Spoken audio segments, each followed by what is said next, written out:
Hello everyone, welcome. In this video I am going to show you how to program an email slicer using Python. Let us see what this email slicer does. Initially I will have an email, let us say name@company.com. So here this is the email address that I have, and here before this at sign is called as the username, and after this at sign is called the domain.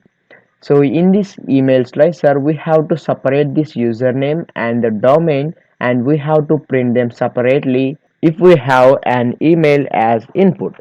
So initially I have created this email variable here. So here I will have my email, and then here I'm going to create a variable username. So here we have to slice the string from the index 0 to the index of this at sign.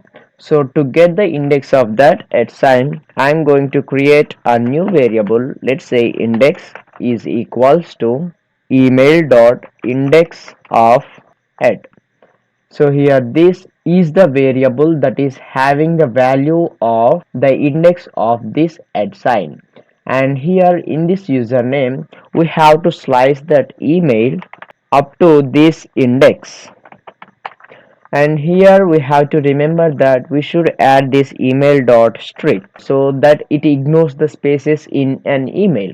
So here we will have all the letters from the index 0 up to the index at. And then after that I'm going to create a variable called domain, and that is equals to email dot strip, and that should be equals to index plus 1 to the end.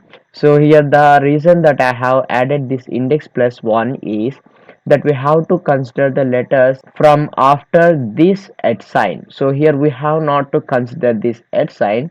So here this index plus 1 will start the count from this C, and it will end up at the end of this string. So here we have this username and domain. Now let us print them. So here I am printing the username and domain that we have gotten the values from this email after slicing that string. I hope that it makes sense and you have understood this from this video. And if you have any doubts relating to this video, let me know them in the comment section below. And for now, just hit the like button and the subscribe button for more videos. Thank you.